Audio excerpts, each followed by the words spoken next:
E.E. Lake General Store in Bluemont, Virginia. I've often stopped at the general store in Philemont, but I've never been to this one. I wonder if it's open. As I suspected, it's not open. Too bad. I wanted to see what's in there. Village in the Path of History. Opens June 1st. Not long from now. The 50th Annual Bluemont Fair. I like those old-fashioned pointing fingers. Oh. Well, it's got the surroundings, but not the goods. Interesting place. Okay, a little further up from where I was, the Bluemont General Store. Let's take a look in there.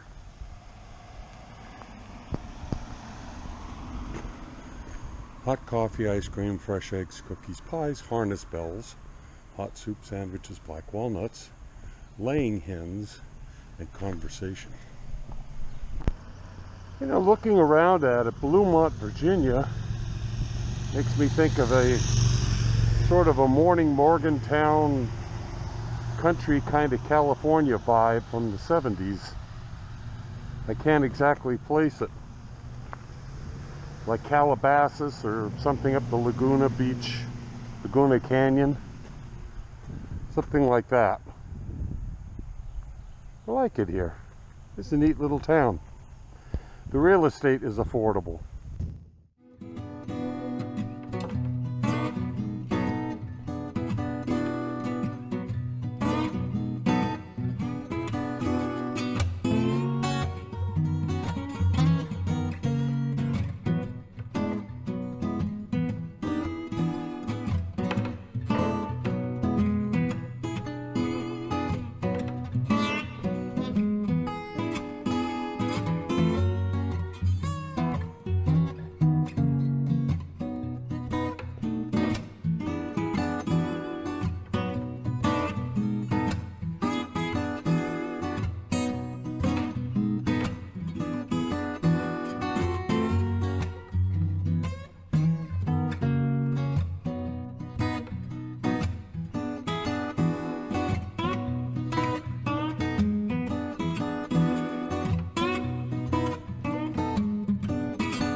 The Clarke County Historical Association. Berryville is the county seat. George Washington kept an office in Berryville in the late 1740s when he served as a surveyor for Lord Fairfax. There's the courthouse. Going to have to visit that. I want to find the story of Dan Morgan taking on the toughs on the crossroads in Berryville. How it got its name, Battletown. Where's that story?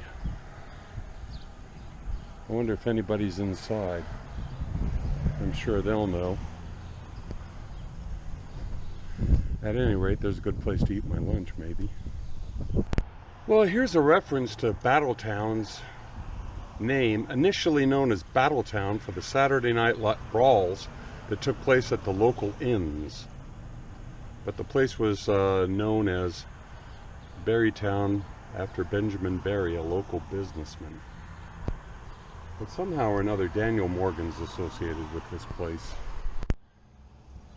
Here's the Clarke County Courthouse. It looks like this is a historic district here. I don't know when this courthouse was built. If I had to guess, I would say sometime between, I don't know, 1850 and 1890? I don't know. Let's see. The year after Clarke County was formed in 1836, construction began on a brick courthouse based on County Justice David Meade's design. The courthouse was remodeled in the neoclassical style about 1850 when the portico and cupola were added. Portraits of the locally prominent judges and lawyers from the 1840s to the present are displayed in the courtroom. Now, the last public hanging in Clarke County occurred here in 1905. Ugh. Erected to the memory of the sons of Clarke who gave their lives in defense of the rights of the states, yeah, that's pretty much the Confederacy, and of constitutional government. Fortune denied them success, but they achieved imperishable fame. All right then. Traveler was tethered on this spot on June 21st, 1863, as General Robert E. Lee paused on his march to Gettysburg. He attended services here in Grace Episcopal Church. So this is the Grace Episcopal Church, circa 1832. Very pretty old building. Looks like they have some nice stained glass too. The cemetery grounds are pretty impressive. Look at this. Big old obelisks. What sort of names do we have here? Lewis, who was apparently a Confederate veteran. Carter Penn Freeland Lewis. McCormick, Brown. There's another Confederate cross. This fellow was in the 6th Virginia Cavalry.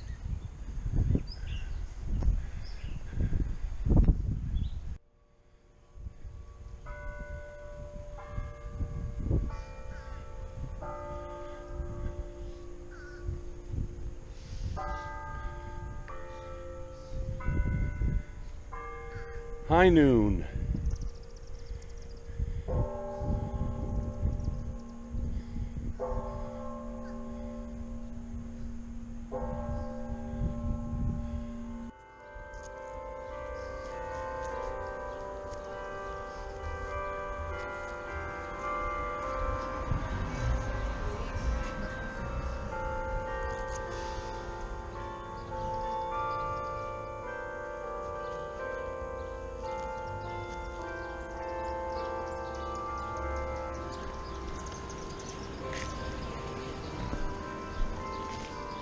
Very nice.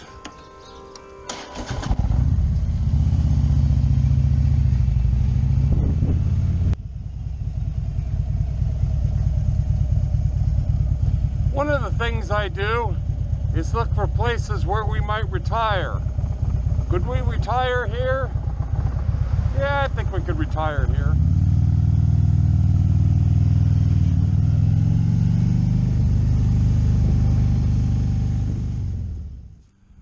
All right, I'm on the corner of Ewell and Jackson, two famous Civil War soldiers.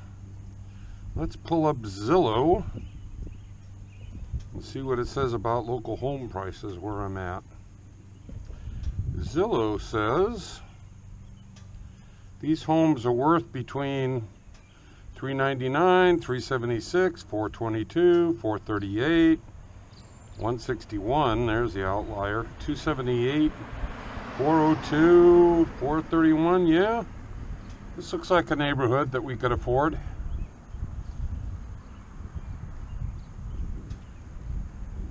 Matter of fact, I would say the home prices are very favorable here for this neighborhood.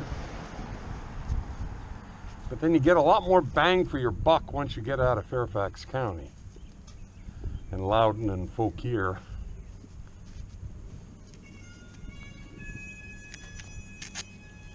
Uh-oh.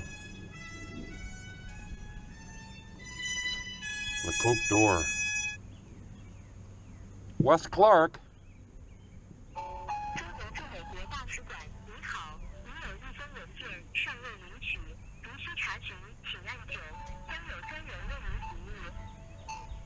Well, that's good to know. I think my bike will be okay there. Here's what I was looking for, the Battle of Berryville. As it maneuvered against Lieutenant General Jubal Early's Army of the Valley, Major General Philip Sheridan's U.S. Army of the Shenandoah marched south from Halltown, reaching Berryville on 3 September 1864. Finding part of Brigadier General George Crook's corps pitching camp just east of here, Major General Kershaw's division attacked with limited results. During the night, Early brought up his entire army, but by daylight found the Federal position too strongly entrenched behind its 8 miles of earthworks to assault. Early withdrew after dark to Winchester, where Sheridan defeated him in the Third Battle of Winchester on 19 September 1864. Well, here's a neighborhood in Berryville that I think my wife would find to be adequate.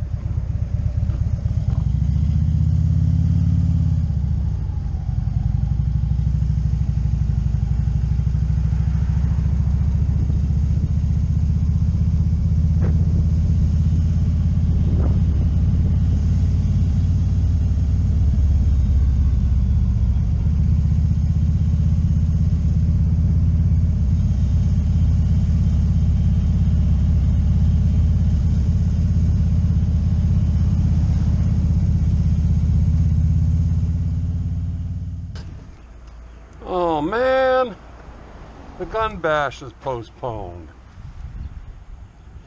So, Saratoga, a half-mile east, Revy War hero Daniel Morgan began this limestone Georgian mansion in 1779 while on furlough. He named it for the Battle of Saratoga, in which he recently distinguished himself. He certainly has. I was on that battlefield in 1989, I think it was. The house was probably constructed by Hessian soldiers held prisoner at nearby Winchester. Yeah. Recalled to duty in 1780, Morgan was made a brigadier general and won a brilliant victory at Cowpens in South Carolina. In the antebellum period, Saratoga was the home of Philip Pendleton Cook, Virginia story writer and poet. It was later occupied by his brother, John Eston Cook, historical novelist and biographer. Confederate novelist and biographer, I believe. The Wearing of the Gray, I think that was his. Figure it out in post-production. Boyce was established in 1880 at the intersection of the newly constructed Shenandoah Valley Railroad and the road between the Shenandoah River and Winchester. First known as Boyceville, the village was named for Colonel Upton Boyce, who settled in the area after the Civil War and whose influence secured funding for the railroad. Incorporated as Boyce in 1910, this railroad town retains its handsome 1913 passenger and freight station, 1908 bank and churches, stores, and residences from that era. Well, there's the church. So where are these buildings? This is Upperville, Virginia.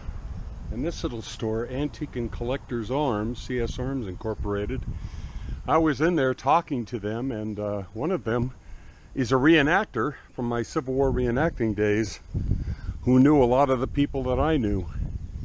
They sell a lot of interesting things in there. They have a German Luger for over $4,000.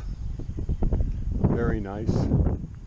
Upperville, pretty little town on Route 7.